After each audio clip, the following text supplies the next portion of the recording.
Okay, here's a look at the lathe in its partly stripped down condition. The latest information indicates this is pre-1930, so it's older than I thought it was originally.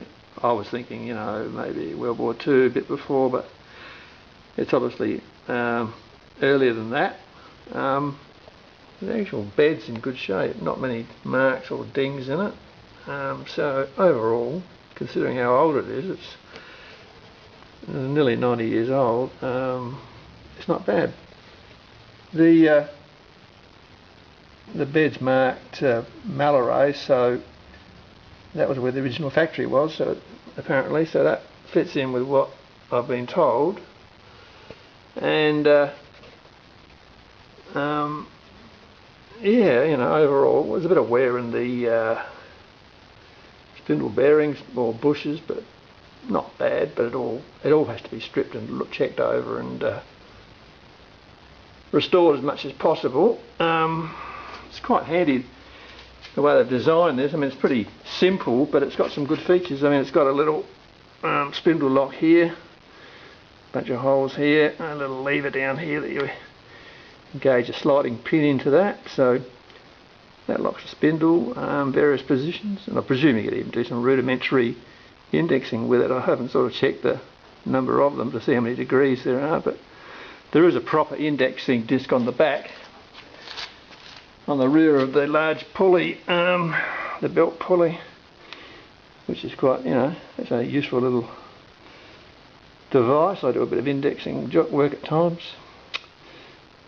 You've got a little lever here that comes up and you put a pin through and just engage it into whichever row of segments you want and set up your indexing. It's got a 20mm spindle bore, which is, you know, not bad for its size, I suppose, in those days. And the bed's interesting. It's got a full length T-slot that goes right across the full length of the bed, one on the top as well, full length. On the front there's a little one, it's got a T-slot, but it only goes probably up to about here, very short.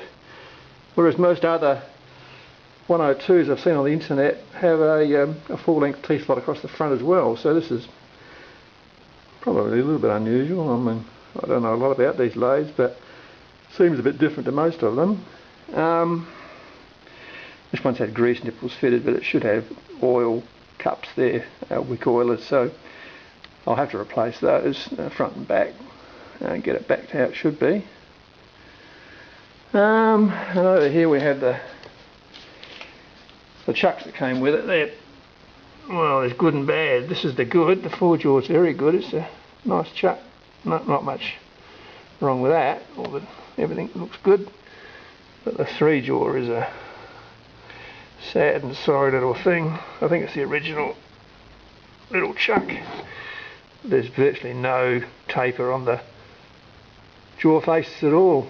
Something has spun in there big time and stripped all the points off the jaws. So I might be able to recut the faces and grind it out with the tool post grinder and get it sort of not too bad. I'll have to see how she goes. It doesn't look wonderful, that's for sure. And here's the back. It shows you that T-slot going right across the back. Down the back here I see the headstock's held on by two bolts, and I presume undo those as she comes off.